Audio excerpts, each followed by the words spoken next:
what a pretty day. It is a pretty day out here, isn't it? Not terribly hot. It can get hot. Yeah, it did. Last week was really hot, wasn't it? It sure was. So today, I want to welcome everybody, including Princess Grace and Princess Jeannie.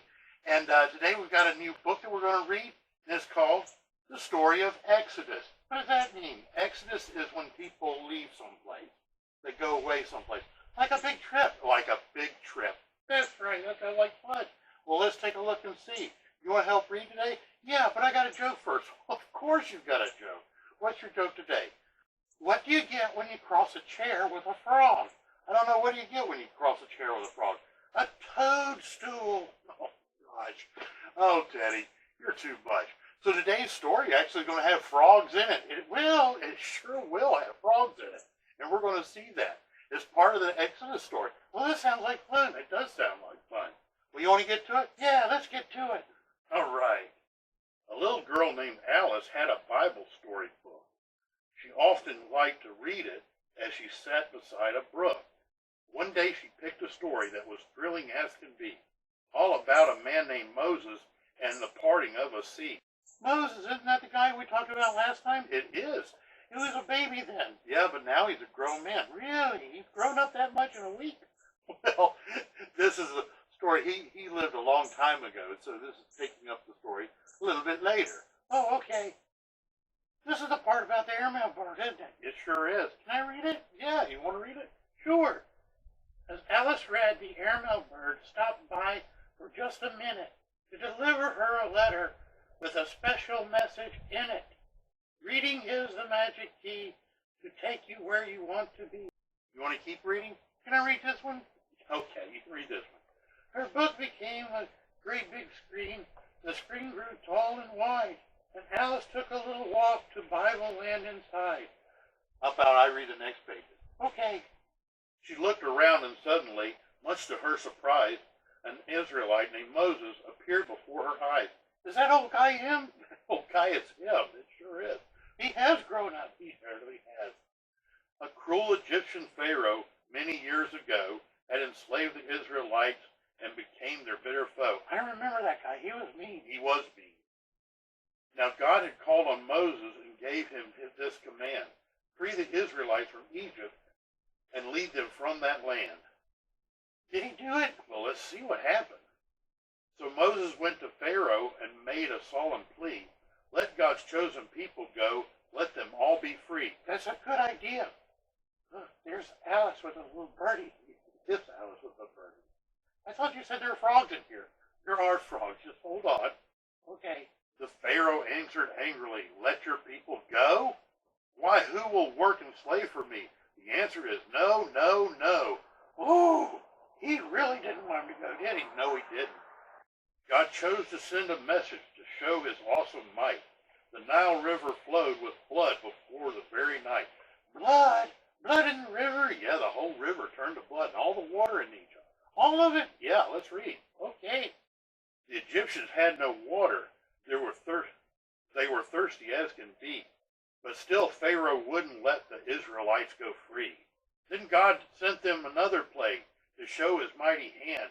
Frogs of every shape and size filled up Pharaoh's land. There's the frogs. There are frogs. Look at them. They're all up in the windows. They're in the, oh my gosh, they're in the food. They're everywhere. They're jumping all over the place. They are jumping all over the place. Great big frogs were on his throne, his table, and his bed. They jumped and croaked and hopped until the Pharaoh finally said, tell God to take away his frogs and I'll let his people free.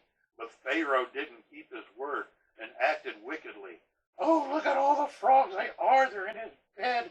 They're all over the place. They're all over the place. They are all over. Look, there's one even on his head. So God sent other plagues to him. Lice crawled everywhere. Then flies, a million zillion flies, came buzzing through the air. Ooh, that sounds horrible, all the flies. I get fleas sometimes, you know. I know you do. I don't like one or two, much less a million zillion. I know. It's terrible. God sent more plagues to Egypt to show what he could do. First, he took their cattle and their other livestock, too. Well, that's a bunch of stuff he's taken from them. He is, it is. He should let them go, shouldn't he? He really should. Things just don't get better for him, does it? Oh, it really doesn't. Then God sent more plagues of fire and hailstones everywhere. The Egyptians all got rashes. Then locusts filled the air. After every plague God sent, Moses made his plea.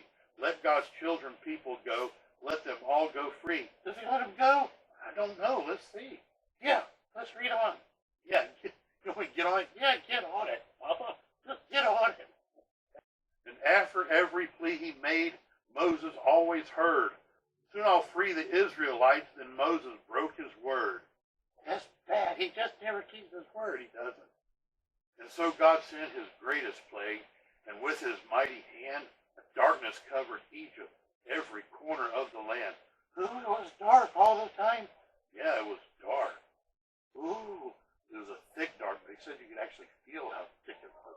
Ooh, that's bad. That is bad.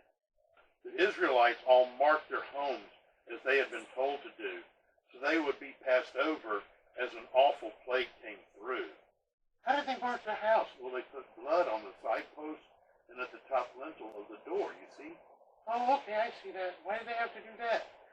Because it was the Passover lamb, and its blood kept the death angel from coming. The death angel? Yeah. You don't want that coming, do you? No. Thank God for a Passover lamb. It is. Thank God for a Passover lamb. The angel death swept through the land, and when the plague was done, Egyptian families everywhere all mourned for their firstborn son. Oh, they all died? They did. The angel death took Pharaoh's son, and when Moses had made his plea, Pharaoh freed the Israelites. At last they would be free. Well, that's good news. It is good news. Moses led the Israelites. The Red Sea lay ahead, and when they came upon the shore, their hearts were full of dread. How are they going to get across? I don't know. Let's see. Moses lifted up his arms. God caused the sea to part. It parted? Yeah, it did. You mean it just came apart? It did, just a big part. Oh, that's amazing. It is amazing. The Israelites crossed safely, each with a thankful heart. I bet they were thankful. They were. The Pharaoh's army followed. Oh, no. When they were halfway crossed, God caused the sea to fill again, and all their lives were lost. Wow! Amazing! It is amazing. The waters flowed back over and drowned the Egyptian army.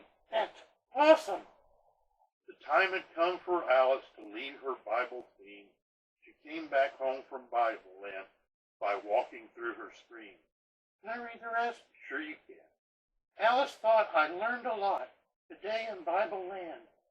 There's no power great enough to stop what God has planned. That's true, isn't it? It is true.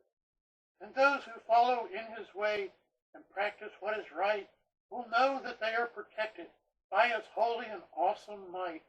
Am I protected? You are protected, buddy. Are you protected? I'm definitely protected. Y'all are all protected by God's mighty hand. You just have to believe on the Lord and he'll keep you safe. Amen. He will, by his power. Awesome power. His awesome power. Well, until next time, we love you and God bless you. We love you. Bye-bye. Bye-bye.